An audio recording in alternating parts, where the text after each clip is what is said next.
Good evening to all of you and welcome to all of you OCIS PCS channel. कैसे हैं आप लोग? Hope so सभी अच्छे होंगे। पढ़ाई सबकी बहुत बेहतर चल रही होगी।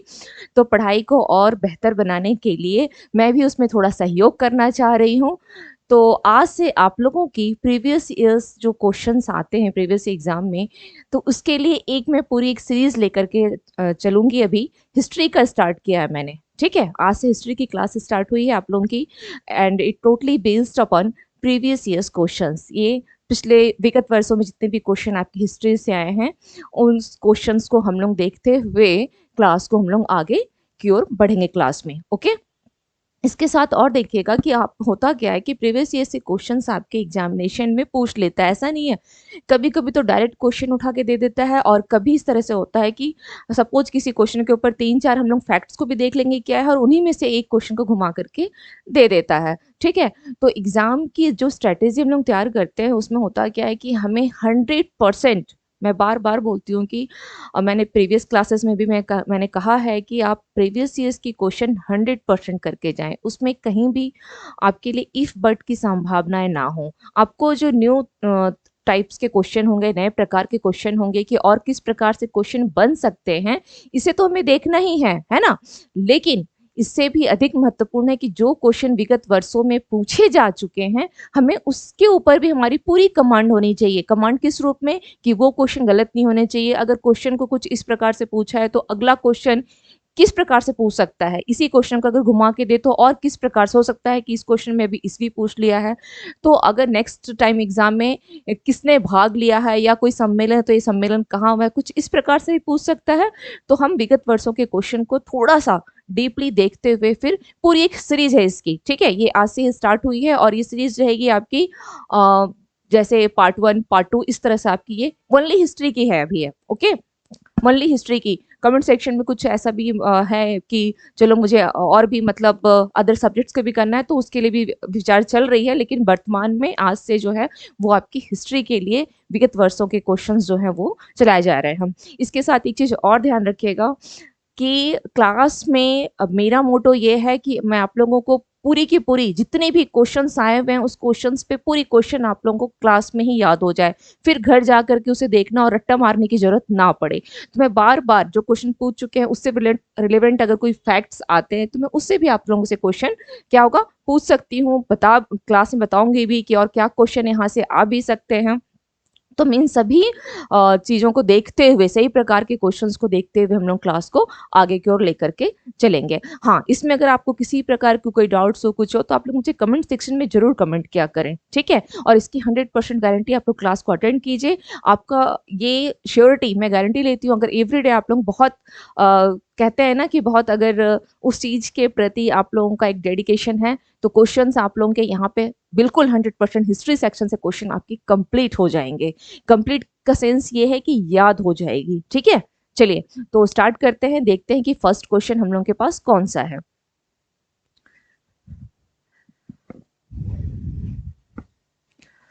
Question number 1। ओके, पंचशील की मुख्य विशेषता क्या है? पंचशील की मुख्य विशेषता क्या है? ऑप्शन ए है, यहाँ पर थोड़ा सा ये थोड़ी सी यहाँ पर स्पेलिंग जो है ये मिस्टेक हो गई है, ये गुटता है। ओके, ये नहीं है। चलिए, ठीक है। पेंसिल की मुख्य विशेषता क्या है? ऑप्शन ए निगूढ़ता, ऑप्शन बी आर्थिक सहयोग एवं विकास, ऑप्शन सी सांस्कृतिक संबंधों का विकास। आप में से अगर किसी को क्वेश्चन नहीं दिख पा रहा हो तो स्क्रीनशॉट लेना चाहते हैं तो ले सकते हैं। देश के मध्य मित्रता और शांतिपूर्ण अस्तित्व, उपयुक्त में से कोई नहीं और उपयुक्त में से एक से अधिक। बीपीएससी में कुछ इस तरह से पूछता है, तो मैं जो स्टेट पीसीएस को कवर करके चल रही हूँ और अदर जो कॉम्पिटिटिव आपके एग्जामिनेशन होते हैं, क्वेश्चन तो हिस्ट्री से सभी एग्जामिनेशन में आते हैं, है ना। हिस्ट्री से सभी एग्जामिनेशन में क्वेश्चन आते हैं, तो उन सभी को देखते हुए मैंने ऑप्शन ई भी ले लिया है, ठीक है। चलिए, तो अब यहाँ पर हमें देखना है कि इसका राइट आंसर क्या होगा, इसकी मुख्य विशेषता क्या है। तो इसका जो राइट आंसर है क्या होगा? Option D is the right answer. Option D is the right answer. Okay, Panchsheel की मुख्य विशेषता क्या है? देश के मध्य मित्रता और शांतिपूर्ण संबंध। अब हमें यहाँ पे ये देखना है कि अच्छा ठीक है, ये पंचशील, पंचशील क्या है? तो पंचशील क्या है? 1954 में चीनी प्रधानमंत्री और भारतीय प्रधानमंत्री कौन थे? जवाहरलाल नेहरू। इन दोनों के बीच में क्या हुआ था? 5 सिद्धांतों पर समझौता किया गया था। 5 सिद्धांतों पर 5 सिद्धांतों पर समझौता किया गया था और यही 5 सिद्धांत जो हैं आपके क्या कहलाते हैं? पंचशील कहलाते हैं। अब हमें ये देखना है कि वो 5 सिद्धांत कौन कौन से थे 1954 में। ओके, जवाहरलाल नेहरू थे उस समय प्रधानमंत्री, ध्यान रखिएगा। तो उन्होंने क्या किया, और चीनी प्रधानमंत्री के बीच में एक समझौता जो किया गया था 5 सिद्धांतों को लेकर के, वही पंचशील समझौता कहलाता है। अब उस पंचशील समझौता में कौन कौन से वो समझौता है? फर्स्ट,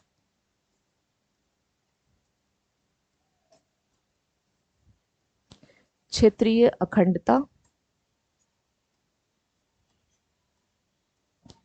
एवं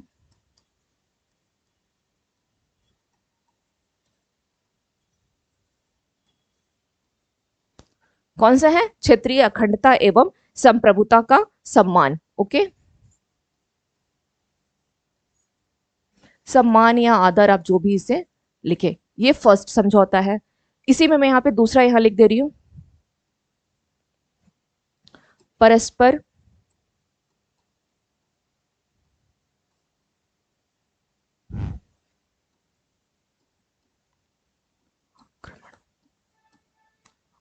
का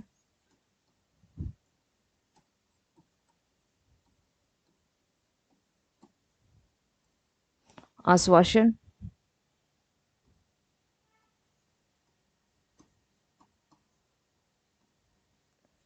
आपस में गैर हस्तक्षेप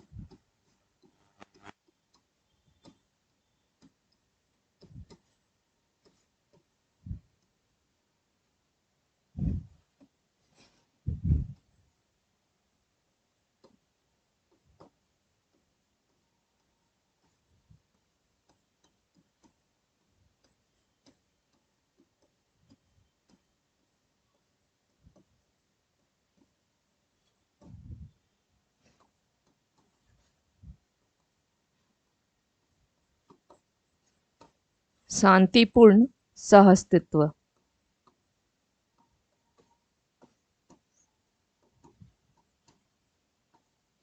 ओके, ये 5 समझौते किए गए थे। क्या क्या है? क्षेत्रीय अखंडता एवं संप्रभुता का सम्मान, परस्पर अनाक्रमण का आश्वासन, आपस में गैर हस्तक्षेप, समानता और परस्पर संबंध, शांतिपूर्ण सह अस्तित्व। ये 5 समझौते पंचशील में किए गए थे। आप लोग इसकी स्क्रीनशॉट ले सकते हैं। ओके, चलिए, कब, हाँ, यहां से हो सकता है कि किसी एग्जाम में अब ये पूछ ले कि पंचशील समझौता कब किया गया था, तो 1954 में ये समझौता हुआ था। 1954 में ये पंचशील जो है समझौता किया गया था 1954 में। ओके, उस समय में भारतीय प्रधानमंत्री कौन थे? जवाहरलाल नेहरू थे। ठीक है, बस इतना ध्यान रखिएगा, ये 5 समझौतों को ही बोला। इसमें कौन हो सकता है कि क्वेश्चन में ये 5, जैसे अभी पूछ लिया कि मुख्य विशेषता क्या है, तो किस पे पूछ लिया? देश के मध्य मित्रता और शांतिपूर्ण अस्तित्व। इन 5 में से किसी एक ऑप्शन के ऊपर पूछ ले, तो 5 पॉइंट्स को याद रखे रहेगा कि क्षेत्रीय अखंडता और जो आपस में संप्रभुता का सम्मान करेंगे, परस्पर अनाक्रमण का आश्वासन दिया था इन्होंने, आपस में गैर हस्तक्षेप, समानता और परस्पर संबंध, शांतिपूर्ण सह अस्तित्व। ये 5 पॉइंट्स को भी इसके साथ याद रखे रहिएगा। ओके, चलिए नेक्स्ट क्वेश्चन देख लेते हैं कौन सा है हमारे पास। नेक्स्ट क्वेश्चन देखते हैं क्या है। जय जवान जय किसान का नारा किसने दिया था? जय जवान जय किसान का नारा किसने दिया? ऑप्शन ए लाल बहादुर शास्त्री ने, ऑप्शन बी सुभाष चंद्र बोस ने, ऑप्शन सी देवीलाल ने, ऑप्शन डी मोरारजी देसाई ने, एंड ऑप्शन ई उपयुक्त में से कोई नहीं या एक से अधिक। तो जय जवान जय किसान का नारा किसने दिया था? तो इसका राइट आंसर क्या हो जाएगा? Option A is the right answer. Option A is the right answer. क्या हो जाएगा? लाल बहादुर शास्त्री ने दिया था, लाल बहादुर शास्त्री ने। एक्चुअली क्या हुआ था 1965 में, जब पाकिस्तान के साथ चल रहा था युद्ध, है ना, भारत पाकिस्तान का 1965 में, तो उस समय में अमेरिका से क्या हुआ था, लाल गेहूं के निर्यात जो वहां से आयात किया जाता था वो उन लोगों ने क्या किया, मना कर दिया। तभी लाल बहादुर शास्त्री ने क्या किया था, जय जवान और जय किसान का नारा दिया था। कब की बात है? 1965 के में वो जो घटना घटित हुई थी इंडिया पाकिस्तान के मुद्दे को लेकर के, उसी समय में लाल बहादुर शास्त्री ने जय जवान जय किसान का नारा दिया था। ठीक है, चलिए अब ये बताएं कि सुभाष चंद्र बोस, इसके साथ हम लोगों को क्या देखना है कि सुभाष चंद्र बोस का नारा क्या था? सुभाष चंद्र बोस का नारा क्या था? सुभाष चंद्र बोस का नारा क्या था? दिल्ली चलो, दिल्ली चलो, दिल्ली चलो। ठीक है। मोरारजी देसाई, मोरारजी देसाई ने कहा था, इन्होंने कहा था कि थोड़ा सा काफी बस समझना है इसे, दिल्ली चलो तो एक शॉर्ट वर्ड में था लिख दिया। मोरारजी देसाई का नारा था कि सभी जितनी भी जो अच्छी चीजें होती हैं उन तक पहुंचना क्या होता है, उन तक पहुंचने का रास्ता बहुत कठिन होता है, लेकिन बुरी चीजों तक का पहुंचने का रास्ता बहुत आसान होता है। ये स्टेटमेंट थी मोरारजी देसाई की। ठीक है, ये स्टेटमेंट की थी, किसकी थी? सभी अच्छी चीजों तक पहुंचना कठिन, परंतु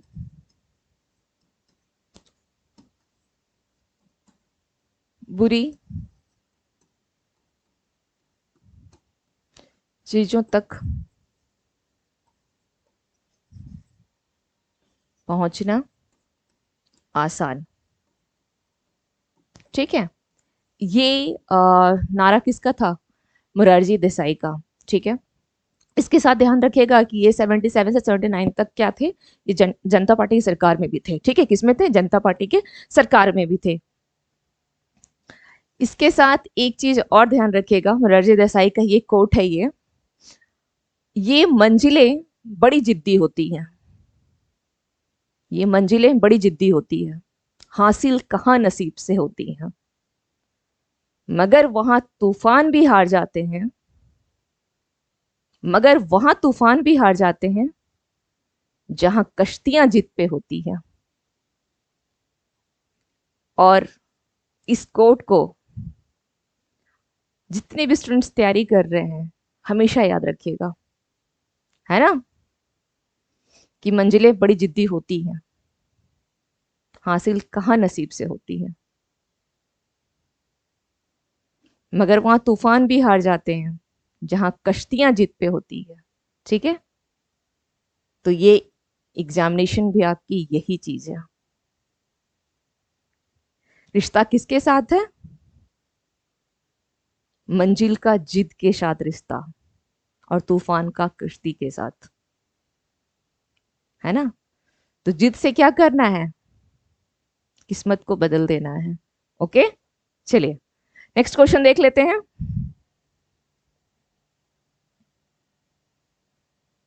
कौन से प्रसिद्ध भारतीय गुरुदेव के नाम से जाने जाते थे? Option A Rabindranath Tagore, option B C Rajagopalachari, option C Lala Lajpat Rai, option D B R Ambedkar. मैं हमेशा ऑप्शन ई नहीं बोलूंगी, ठीक है, ऑप्शन ई का आप लोगों को पिक समझ में आ ही गया है, मैं चार ऑप्शन ही आप लोगों को क्लास में बोलूंगी। तो ऑप्शन ए रविन्द्रनाथ टैगोर है। ठीक है, तो इसका राइट आंसर क्या हो जाएगा? गुरुदेव के नाम से कौन जाने जाते हैं? Option A is the right answer, option A is the right answer. क्या हो जाएगा? Option A is the right answer, option A is the right answer. Okay, चलिए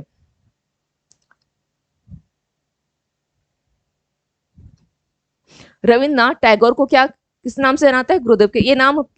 ये नाम गुरुदेव किनके द्वारा दिया गया था? ये नाम जो है गुरुदेव किनके द्वारा दिया गया था? महात्मा गांधी जी के द्वारा। ठीक है, महात्मा गांधी जी के द्वारा ये नाम दिया गया था, महात्मा गांधी जी के द्वारा। और इन्होंने यानी जो रविन्द्रनाथ टैगोर हैं, इन्होंने गांधी जी को क्या नाम दिया था? इन्होंने गांधी जी को क्या कहा था? महात्मा। महात्मा की उपाधि किसने दिया था? महात्मा की उपाधि। ये उपाधि किसके द्वारा दी गई है? महात्मा की उपाधि किसके द्वारा दी गई है? महात्मा की उपाधि किसके द्वारा दी गई है?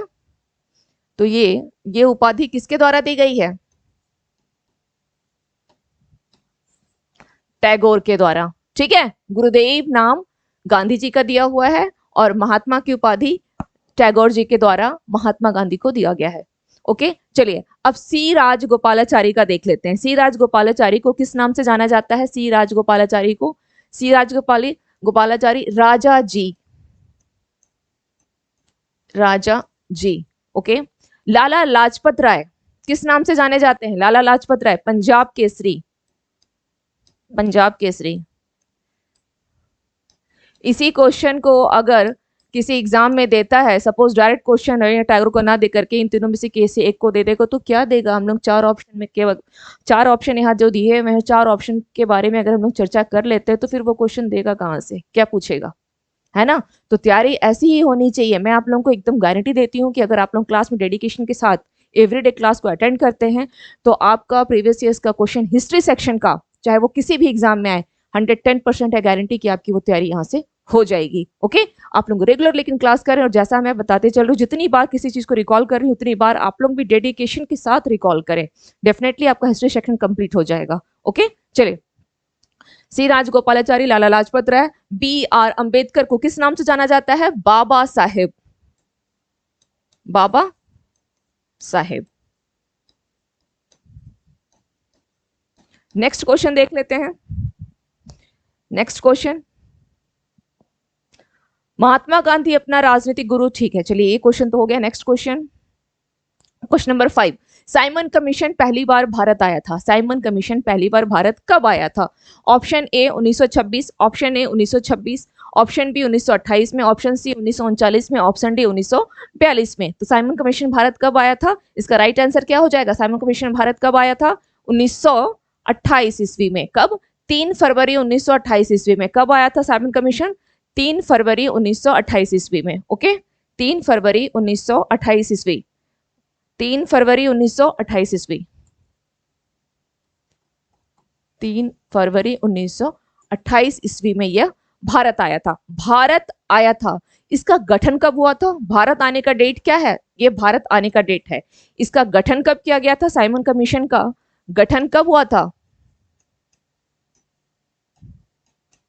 नवंबर 1927 में इसका गठन किया गया था। क्यों गठन किया गया था इसका? इसका गठन क्यों किया गया था? आखिर ये गठन हुआ तो क्यों? ये गठन क्यों किया गया था? क्यों? 1919 ईस्वी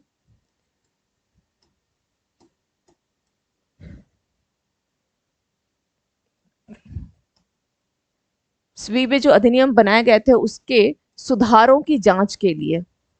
ठीक है, सुधारों की जांच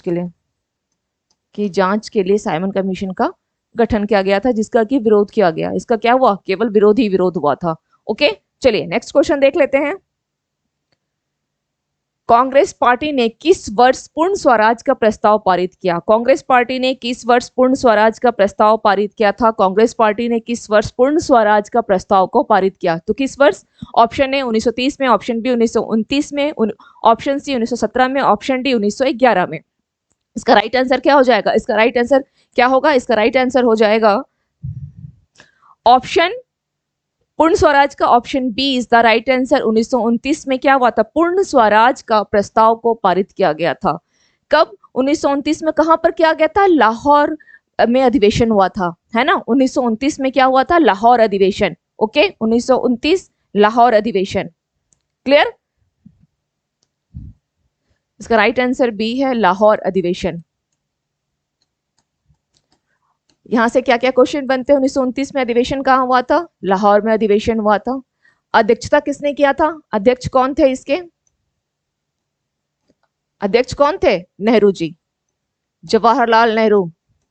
ओके, जवाहरलाल नेहरू इसके अध्यक्ष थे। चलिए, मैं अदरवाइज आप लोगों का इसमें भी कहीं गड़बड़ ना हो जाए, मैं यहाँ पे क्लियर और कर देती हूँ, वरना मोतीलाल नेहरू ना समझने लग जाए। अधिवेशन।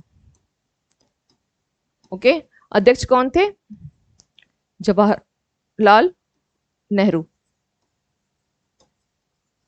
ठीक है, जवाहरलाल नेहरू। 1929 में किस नदी के तट पे किया गया था?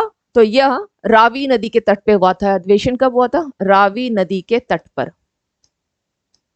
रावी नदी के तट पर किया गया था। और क्या बोला गया था? पूर्ण स्वराज की मांग की गई थी। और इसी पूर्ण स्वराज जब 1929 में किया गया था, तो आपका क्या होता है, 26 जनवरी 1930 ईस्वी में, 1929 दिसंबर की बात है ये, तो 26 जनवरी 1930 ईस्वी को पहली बार स्वाधीनता की जो बात की गई थी, फर्स्ट टाइम स्वाधीनता की बात, यही स्वाधीनता फर्स्ट टाइम। और इसी के बाद से 26 जनवरी को क्या मनाया जाता है? गणतंत्र दिवस मनाया जाने लगा। ये क्वेश्चन बहुत बार आपके एग्जाम में पूछ चुका है, ठीक है। इसके बाद से गणतंत्र दिवस क्या हुआ था, मनाया जाता है 26 जनवरी को। पहली बार स्वाधीनता कब मनाया गया था? पहली बार स्वाधीनता 26 जनवरी 1930 ईस्वी में। और इसीलिए 26 जनवरी को ही हम लोग क्या मनाते हैं? रिपब्लिक डे, गणतंत्र दिवस मनाया जाता है। तो यहाँ से जो क्वेश्चन बन सकते हैं कि पूर्ण स्वराज का प्रस्ताव पारित किया गया कब? 1929 में। फर्स्ट क्वेश्चन तो ये बना हुआ है। सेकंड क्वेश्चन है 1929 में कौन सा अधिवेशन हुआ था? तो लाहौर अधिवेशन हुआ था। थर्ड क्वेश्चन 1929 के लाहौर अधिवेशन का अध्यक्षता किसने किया था? तो जवाहरलाल नेहरू ने किया था। फोर्थ क्वेश्चन, लाहौर किस नदी के तट पे हुआ था? निम्नलिखित में से किस नदी के तट पर लाहौर अधिवेशन किया गया था? 1929 का लाहौर अधिवेशन रावी नदी के तट पे। उसके बाद पहली बार स्वाधीनता की जो मांग की गई थी, मनाया गया था, सेलिब्रेट किया गया था, कब किया गया था? 26 जनवरी 1930 ईस्वी को। और इसी के बाद से हम लोग क्या करते हैं, इसी के आज जो हम लोग वर्तमान में सेलिब्रेट करते हैं गणतंत्र दिवस, तो इसी का नाम है कि 26 जनवरी को गणतंत्र दिवस के रूप में मनाया जाता है, ठीक है। तो ये इतने सारे क्वेश्चन आपके यहाँ से बन सकते हैं। नेक्स्ट क्वेश्चन हम लोग देख लेते हैं। नेक्स्ट क्वेश्चन,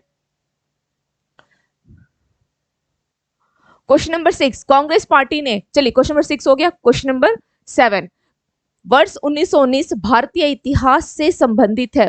वर्ष 1919 भारतीय इतिहास से संबंधित है, तो कौन सी घटना? ऑप्शन ए है कलकत्ता से दिल्ली में राजधानी के बदले जाने से, बी जलियांवाला बाग त्रासदी से, सी बंगाल विभाजन से, एंड डी खिलाफत आंदोलन से। तो क्वेश्चन आपको पूछा है 1919 का भारतीय इतिहास, है ना, तो इसका राइट आंसर क्या हो जाएगा? इसका राइट आंसर क्या होगा? Option B is the right answer, Jallianwala Bagh हत्याकांड से ये संबंधित है, जलियांवाला बाग हत्याकांड से। अब हम लोग को ये देखना है, इसके पास क्या है, 4 ऑप्शन है। 4 ऑप्शन में कलकत्ता से दिल्ली राजधानी का जो घोषणा की गई थी 1911 में, ये घोषणा कलकत्ता से दिल्ली राजधानी, इसकी घोषणा कब हुई थी? इसकी घोषणा की गई थी 1911 ईस्वी में, 11 ईस्वी में, ठीक है। और ये राजधानी यहाँ पे कब आ गया, कब आया था? राजधानी बनकर कब आया? राजधानी घोषणा तो हो गई 1911 ईस्वी में कि दिल्ली राजधानी बनाई जाएगी, लेकिन ये बनी कब? 1912 ईस्वी में। राजधानी कब बनी है? राजधानी कब बनी? 1912 ईस्वी में, ठीक है। तो ये 2 प्रकार से याद रखिएगा कि घोषणा कब हुआ था और राजधानी कब बनी थी। ये 2 क्वेश्चन यहाँ पे ध्यान रखिएगा, ठीक है। अब एक तीसरा क्वेश्चन यहाँ से कि जब ये घोषणा की गई थी उस समय में जो वायसराय है कौन था? किसके कार्यकाल में हुआ था ये? तो उस समय में लॉर्ड हार्डिंग था। कार्यकाल किसका था? आप लोगों के एग्जाम में कार्यकाल को किस तरह से पूछता है, 3-4 गवर्नर जनरल का दे देगा और बोलेगा एक सीक्वेंस में सजाओ। तो हमेशा ध्यान रखिएगा, ये जो आप रटते हैं ना कि इसके बाद ये, वो कभी याद नहीं रहेगा। इस तरीके से ही अगर जब मैं क्लास अभी लेते चल रही हूँ, जहां जहां पे मुझे लगेगा कि यहाँ पर गवर्नर जनरल आ रहा है, तो मैं वहां क्या करूंगी, साथ साथ लिखते चलूंगी। और ये इतने टाइम से रिपीट होगा कि आपको खुद ब खुद ये याद हो जाएगा। क्यों? क्योंकि हम लोग क्या करेंगे, किसी न किसी घटना से जोड़ देंगे। इतिहास क्या होती है? एक घटना होती है, एक कहानी होती है। जो स्टूडेंट्स को बोरिंग लगता है ना, उसके पीछे कारण ये होता है कि वो लोग उसको पहले तो ये सोच लेते हैं कि ये बोरिंग है, ठीक है, पहले ही से ही मान के बैठे होते हैं। अगर ये मान लें कि यार इतिहास जानने की किसी चीज को उत्सुकता अगर सोच लेंगे, कहानी सोचेंगे कि देखते हैं कि कहानी क्या है। आप लोग जब मूवी देखते हैं तो मूवी में क्या होता है, कहानी तो होती है, तो उसे तो आप बहुत इंटरेस्ट से देखते हैं, है ना। वेब सीरीज कितनी कितनी घंटे की होती है, उसमें 10-12 सीरीज होती है। आप लोग वो पूरे एक सीरीज को देख लेंगे, अगर उसका पार्ट 2 भी आने वाला है तो उसकी भी वेट करते हैं, लेकिन वो भी क्या है, वो भी तो केवल एक कहानी है। तो इस कहानी को क्या करना है, केवल इस कहानी को ही आपको इतिहास में समझना है ना। इस कहानी को ही इतिहास में समझना, और इस यहाँ क्या करना है, थोड़ा सा जोड़ लेंगे। अब यहाँ पर देखना क्या है कि राजधानी के बदले जाने से, तो उस समय में किसके समय में हुआ था? लॉर्ड हार्डिंग था, लॉर्ड हार्डिंग। अब जब लॉर्ड हार्डिंग को हम लोग देख ही रहे हैं, जब लॉर्ड हार्डिंग को हम लोग देख ही रहे हैं तो थोड़ा सा और देख लेते हैं कि इनका कार्यकाल कब से कब तक रहा था। 1910 से 1916 ईस्वी तक। ठीक है, 1910 से 1916 ईस्वी तक। अगर अब आप लोग अपनी कॉपी में ये इतने सारे फैक्ट्स अगर लिख लेंगे, स्क्रीनशॉट लेते हैं, ठीक है, अच्छी बात है, लेकिन इसको लिखने की आदत जरूर डालिए। ठीक है, लिखने की इतनी बार मैं क्लास में बता दूंगी। मैंने कहा है कि ये श्योरिटी मेरी रही कि आपको इतिहास से प्रॉब्लम नहीं आएगा और क्वेश्चन नहीं छूटेंगे। अगर 35 क्वेश्चंस पूछ रहा है एग्जाम में तो आप 32 क्वेश्चंस आपका कहीं नहीं जाएगा। ओके, ये श्योरिटी रही। चलिए, तो लॉर्ड हार्डिंग 1910 ईस्वी से 1916 ईस्वी तक, ये ध्यान रखिएगा, 1910 से 1916 ईस्वी तक का कार्यकाल किसका था? लॉर्ड हार्डिंग का था। ठीक है, अब यहाँ पर कितने क्वेश्चन बन गए? घोषणा कब हुई, बना कब? 1912 ईस्वी में दिल्ली राजधानी बन गया था। और लॉर्ड हार्डिंग कार्यकाल किसका था? 1910 से 1916 के बीच में ये सारी घटनाएं हुई। ये आपको कार्यकाल भी ध्यान रखना है। चलिए, अब हम लोग देख लेते हैं जलियांवाला बाग त्रासदी कब हुआ है। 1913 ईस्वी की घटना है ये। 13 अप्रैल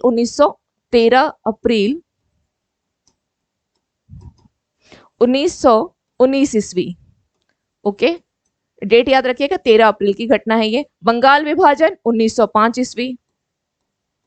1905 ईस्वी। खिलाफत आंदोलन 1919 ईस्वी। 1919 ईस्वी का खिलाफत आंदोलन है। ठीक है, 1919 का, बस इतना ही। इसमें ज्यादा डीपली अगर मैं गई तो बंगाल विभाजन में, क्योंकि क्या है, इतिहास ही तो है, कहानी फिर बहुत लंबी आ जाएगी। केवल इतना बस, इसके अलावा और इसमें कुछ भी मत लिखिए। इस प्रकार से ये क्वेश्चन सीरीज चल रही है ना, ये क्वेश्चन की सीरीज है, तो आगे भी आपको ऐसे फैक्ट्स जो है इससे कोरिलेट करके बहुत जगह रिपीट हो जाएगी, इसलिए इससे आगे और इससे मत बढ़िए, केवल इस क्वेश्चन में यहीं तक सिमट जाइए। ओके, नेक्स्ट क्वेश्चन देख लेते हैं। नेक्स्ट क्वेश्चन,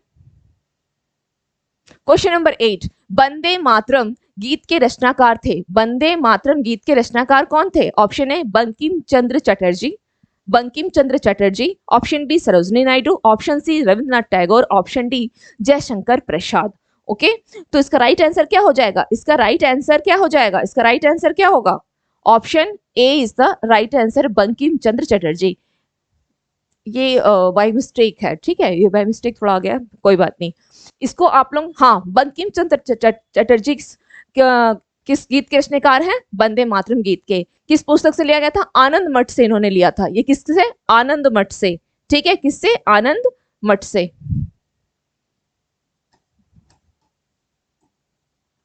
आनंद मठ, आनंद मठ से लिया गया था। ठीक है, अब सरोजनी नायडू, ये कौन थी? सरोजनी नायडू ये क्या है?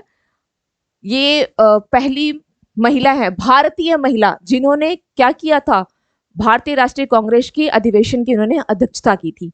प्रथम भारतीय महिला, प्रथम भारतीय महिला। ओके, इसके साथ ही और याद रखिएगा कि यह प्रथम राज्यपाल भी रही हैं। ये प्रथम राज्यपाल भी रही हैं। ठीक है, प्रथम राज्यपाल, प्रथम महिला, यहाँ पर केवल प्रथम महिला और प्रथम भारतीय महिला अध्यक्षता की थी। इनके साथ दो फैक्ट क्या है? प्रथम राज्यपाल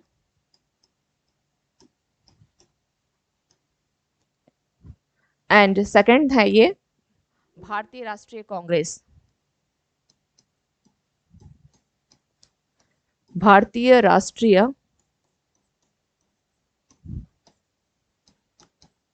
कांग्रेस की पहली भारतीय महिला,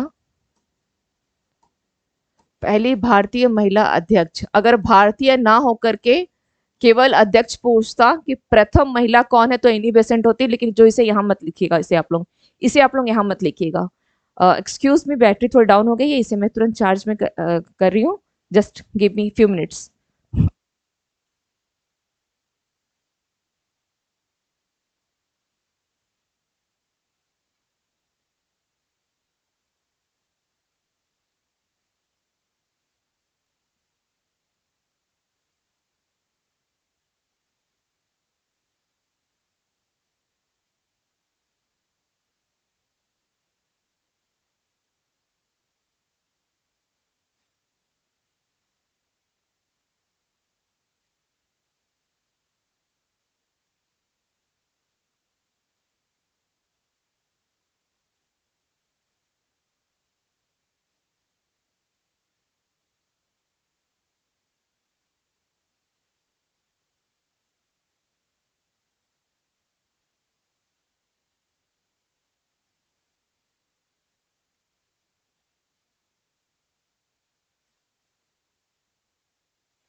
sorry for disturbance. Okay, let's continue करते हैं, स्टार्ट करते हैं फिर। तो ये प्रथम राष्ट्रीय भारतीय राष्ट्रीय कांग्रेस के पहली क्या थी, या प्रथम भारतीय महिला अध्यक्ष, ये प्रथम भारतीय महिला अध्यक्ष। ओके, प्रथम भारतीय महिला अध्यक्ष, प्रथम भारतीय महिला अध्यक्ष। चलिए, ये हो गया। ये 2 पॉइंट इनके बारे में याद रखिएगा। अब रविंद्रनाथ टैगोर,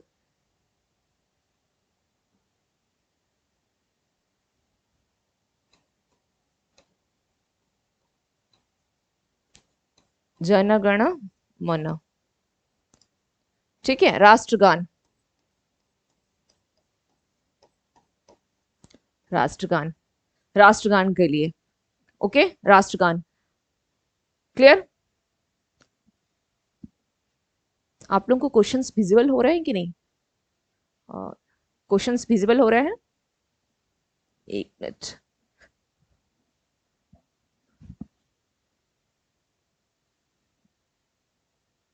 ओके, चलिए, हाँ, नेक्स्ट क्वेश्चन देख लेते हैं। नेक्स्ट क्वेश्चन देखते हैं।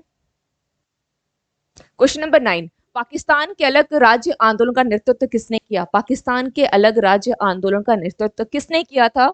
ऑप्शन ए आगा खान ने, option A Aga Khan, option B Nawab Salimullah ने, option C Liaquat Ali Khan, option D Mohammad Ali Jinnah ने। ओके, ऑप्शन डी क्या होगा? मोहम्मद अली जिन्ना ने। चलिए, तो इसका हम लोग देख लेते हैं, इसका राइट आंसर क्या होगा? इसका राइट आंसर क्या होगा? इसका राइट आंसर क्या होगा? पाकिस्तान के अलग राज्य आंदोलन का नेतृत्व किसने किया था? Option D is the right answer, Mohammad Ali Jinnah ने। मोहम्मद अली जिन्ना ने। एक्चुअली क्या हुआ था, पाकिस्तान जो बनाने की जो मांग की गई थी वो कब किया गया था, ये ध्यान रखिएगा। पाकिस्तान की जो मांग की गई थी ये किया गया था, लाहौर अधिवेशन हुआ था, लाहौर अधिवेशन। ओके, लाहौर अधिवेशन, लाहौर अधिवेशन, ये 1929 वाला नहीं है। ये कब हुआ है? लाहौर में अधिवेशन कब हुआ था? ये अधिवेशन हुआ था 23 मार्च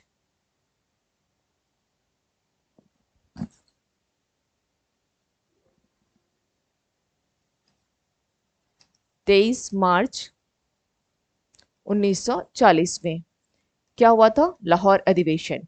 और यहीं पर क्या किया गया था? इसी अधिवेशन की अध्यक्षता कौन किए थे? इसकी अध्यक्षता कौन किए थे?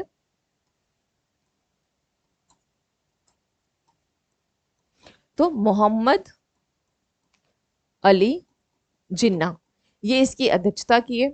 और इसी अधिवेशन में इन्होंने क्या कहा था कि एक अलग पाकिस्तान, बोले कि नहीं, दो राष्ट्र की जो मांग की गई थी तो भारत पाकिस्तान बोले कि नहीं, हमें एक अलग पाकिस्तान राष्ट्र चाहिए। ठीक है, तो पाकिस्तान की मांग इसी में की गई थी। तो पाकिस्तान के अलग राज्य आंदोलन का नेतृत्व किसने किया था? मोहम्मद अली जिन्ना ने किया था। कब किया था? तो लाहौर अधिवेशन में। लाहौर अधिवेशन कब हुआ था? तो 23 मार्च 1940 ईस्वी को हुआ था, जिसकी अध्यक्षता जिन्ना जिन्ना ने किया था। अब यहाँ पर एक चीज और ध्यान रखिएगा कि इसका प्रारूप, ये जो पाकिस्तान की मांग की गई थी, इसका प्रारूप किसने तैयार किया था? इसका प्रारूप किसने तैयार किया था, यानी ड्राफ्ट किसने तैयार किया था? इसका ड्राफ्ट किसने तैयार किया था? सिकंदर हयात खान ने। इसका ड्राफ्ट किसने तैयार किया था? सिकंदर हयात खान ने। सिकंदर हयात खान ने इसका क्या किया था? और सिकंदर हयात खान ने क्या किया था? इसका प्रारूप को तैयार किया था। ठीक है, और इसके प्रस्ताव को किसने पेश किया? ये प्रारूप तैयार हो गई, प्रारूप के बाद चलो ड्राफ्ट तैयार हो गई, तो अब ड्राफ्ट तैयार होने के बाद उसे कोई पेश भी तो करेगा। तो इस प्रस्ताव को पेश किसने किया था? इस प्रस्ताव को पेश किसने किया था? फजलुल हक ने। फजलुल हक ने ये प्रस्ताव को, या इसे प्रस्तुत किसने किया था? ठीक है, प्रस्तुत ज्यादा बेहतर होगा, प्रस्तुत यहां लिख ले। ठीक है, प्रस्तुत, इसे प्रस्तुत किसने किया था? ये दोनों नाम ध्यान रखिएगा। अब यहां पर, अब इन दोनों का संबंध किससे है? अब इन दोनों का संबंध किससे है? ये आगा खां, नवाब सलीमुल्लाह, इन दोनों का संबंध किससे है? मुस्लिम लीग से है। मुस्लिम लीग से है, मुस्लिम लीग से। इन दोनों का संबंध किससे है? इन दोनों का संबंध किससे है? मुस्लिम लीग से है। ठीक है,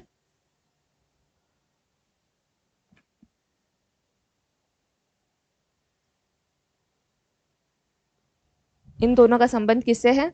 मुस्लिम लीग से। क्लियर? चलिए नेक्स्ट देख लेते हैं, नेक्स्ट क्वेश्चन। हम्म, चलिए यहां पर अब ध्यान रहेगा, ये ध्यान रहेगा इन दोनों का मुस्लिम लीग से। यहाँ इस ज्यादा इसलिए नहीं बता रही हूँ क्योंकि एक साथ बहुत सारे पॉइंट्स आ जाएंगे तो फिर आपको भी इंटरेस्ट नहीं आएगा। ठीक है, तो जैसे पाकिस्तान की हम लोगों ने बात की, ध्यान रखिएगा इन सबों के ऊपर एक डिटेल आपके पास एक क्लास के दौरान ही आपके पास जहां जहां से भी क्वेश्चन बनते हैं उसकी एक नोट्स आपकी क्लास के दौरान ही बन जाएगी। नोट्स बनेगी ही नहीं, वो आपको याद भी हो जाएगी। ठीक है, चलिए नेक्स्ट क्वेश्चन देख लेते हैं कौन सा है हमारे पास। नेक्स्ट क्वेश्चन कौन सा है? क्वेश्चन नंबर 10, भारतीय राष्ट्रीय कांग्रेस की स्थापना कब हुई थी? भारतीय राष्ट्रीय कांग्रेस की स्थापना कब हुई थी? Option A 1852, option B 1884, option C 1870, option D 1885। तो इसका राइट आंसर क्या हो जाएगा? 1885 इसका राइट आंसर हो जाएगा। इसका राइट आंसर क्या होगा?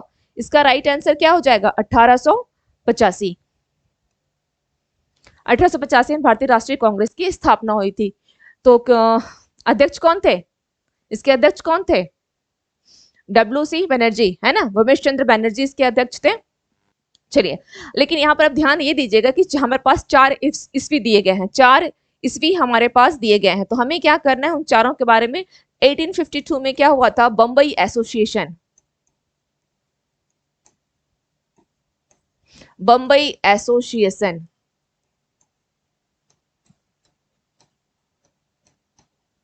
इसका गठन किया गया था। ठीक है, बम्बई एसोसिएशन, केवल बम्बई याद रखिए 1852 में, क्योंकि हमारे पास क्या आगे हमें बम्बई प्रेसिडेंसी भी मिलेगी, तो हमें भी वहां इससे क्या होता है कंफ्यूजन हो जाती है। यहाँ पे केवल बम्बई एसोसिएशन की स्थापना की गई थी 1852 में।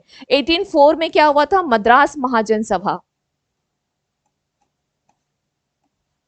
मद्रास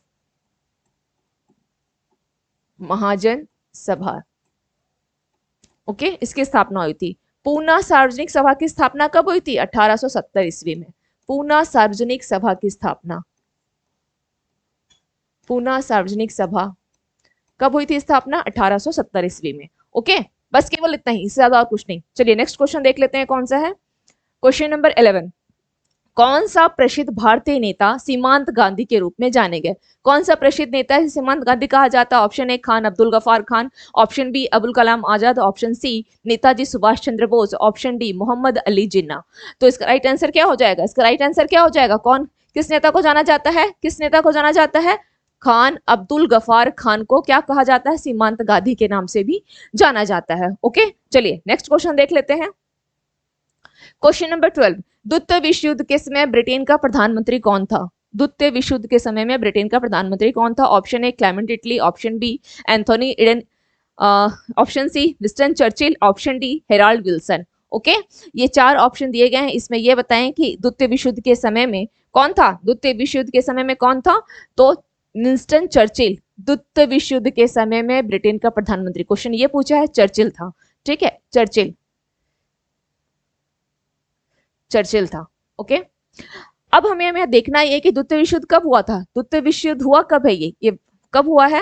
1939 से 45 ईस्वी में तक चला था, ये 45 ईस्वी तक चला था। तो 45 में क्या हुआ था? कौन था उस समय में? चर्चिल। लेकिन 45 में 1945 में क्या होता है? 1945 में क्या होता है? 1945 में इस ईस्वी में क्या होता है? चुनाव होता है। ठीक है, और ब्रिटेन में कौन आती है? Labour party.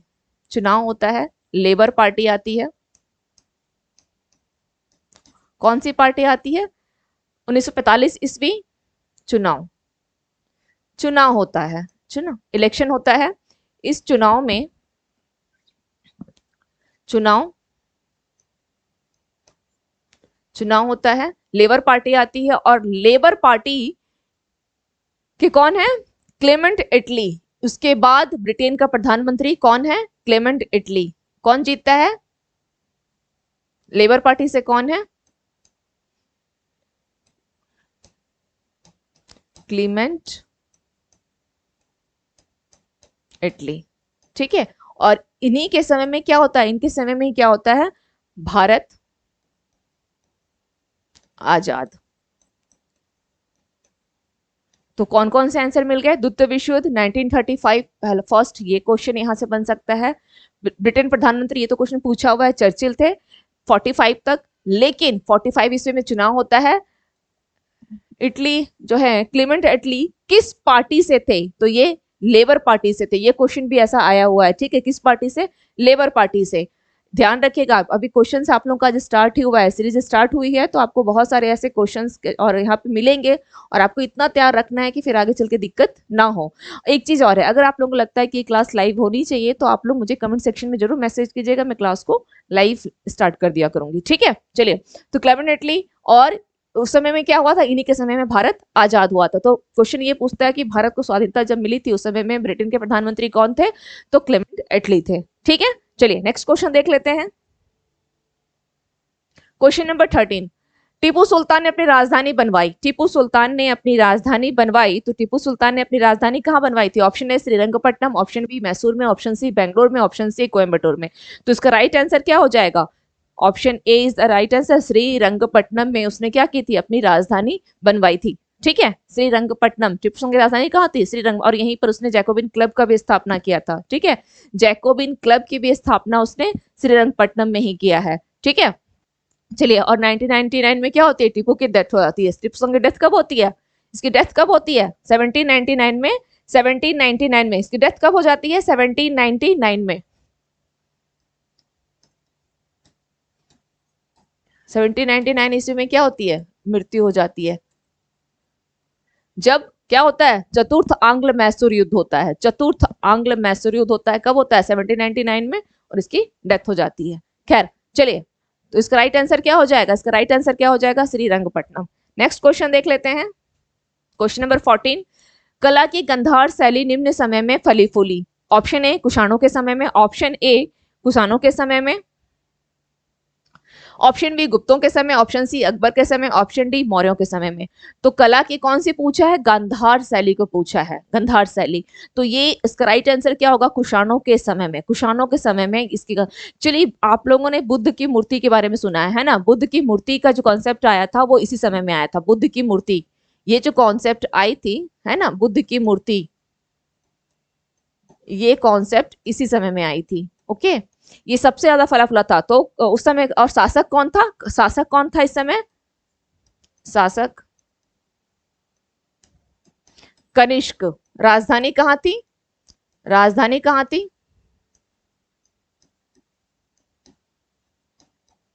राजधानी पेशावर या पुरुषपुर, पुरुषपुर। ओके, राजधानी पेशावर या पुरुषपुर।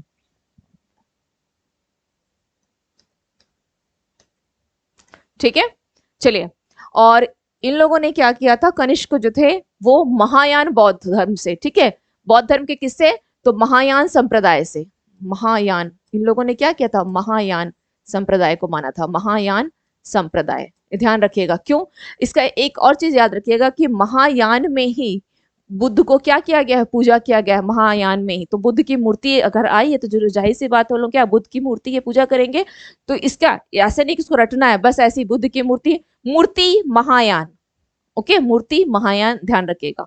ओके, चलिए नेक्स्ट क्वेश्चन देख लेते हैं, कौन सा है next question, question number 14, question number 15। Okay, महारानी विक्टोरिया को भारत की साम्राज्ञी नियुक्त किया गया था कब, ऑप्शन ए 1858 में, ऑप्शन बी 1876 में, ऑप्शन सी 1877 में, ऑप्शन डी 1885 में। तो कब किया गया था, 1858 में। कब किया गया था, 1858 में। ओके, कब किया गया था, 1858 में। नेक्स्ट क्वेश्चन देख लेते हैं, क्या है हमारे पास, क्वेश्चन नंबर 16, जंतर मंतर का निर्माण किया था, जंतर मंतर किसने किया था, ऑप्शन ए अकबर ने, ऑप्शन बी शाहजहां ने, ऑप्शन सी शिवाजी ने, ऑप्शन डी महाराजा जयसिंह ने। तो इसका राइट आंसर क्या हो जाएगा, इसका राइट आंसर क्या हो जाएगा, महाराजा जयसिंह ने किया था। इन्होंने और 5 वेधशालाओं का निर्माण करवाया था, साथ ही इन्होंने और 5 बैतशालाओं का निर्माण करवाया था। साथ ही इन्होंने क्या किया था, 5 और बैतशाला, साथ ही इन्होंने 5 और बैतशाला बैतशाला का निर्माण किया था। 5 और बैतशाला का निर्माण कौन कहां कहां करवाया था इन्होंने, Delhi, Meerut, Delhi, Meerut, Jaipur, Ujjain,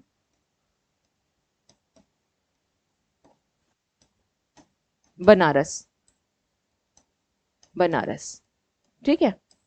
and last question, महाराजा जयसिंह इसका आंसर हो जाएगा। लास्ट क्वेश्चन, लास्ट क्वेश्चन क्या होगा, लास्ट क्वेश्चन, नेक्स्ट क्वेश्चन देख, नेक्स्ट क्वेश्चन, ये लास्ट क्वेश्चन हम लोगों की। सिंधु घाटी सभ्यता की सबसे महत्वपूर्ण विशेषता क्या है? ऑप्शन ए पक्की ईंट से बनी इमारत, ऑप्शन बी प्रथम प्रथम क्या है, असली मेहराब पूजा स्थल, ऑप्शन सी, ऑप्शन डी कला और वास्तुकला। इसका राइट आंसर क्या हो जाएगा? सिंधु घाटी सभ्यता की सबसे महत्वपूर्ण विशेषता क्या है? ऑप्शन क्या होगा इसका right answer? Option A is the right answer, पक्की ईंटों से बनी इमारत, पक्की ईंटों से बनी इमारत सिंधु घाटी सभ्यता की विशेषता है। तो आज की सीरीज यहीं पे मैं फिनिश करती हूँ। आप लोगों को किसी प्रकार की कोई डाउट हो, लगता है कि कुछ भी अगर डाउट है, तो आप लोग क्या करें, मुझे कमेंट सेक्शन में जरूर मैसेज किया करें, ठीक है। अगर किसी और प्रकार के क्वेश्चन या क्वेश्चन बायलिंगुअल फॉर्म में होने चाहिए तो मुझे जरूर आप लोग मैसेज करें। ये क्लास आप लोगों की एवरीडे ये क्लास आप लोगों को मिलेगी, ठीक है। और एक चीज ध्यान रखिएगा, ये मेरी अपनी यूट्यूब चैनल है OCIS एंड PCS। तो इसमें आप लोगों को करना क्या है कि लाइक करें, शेयर करें एंड सब्सक्राइब करें।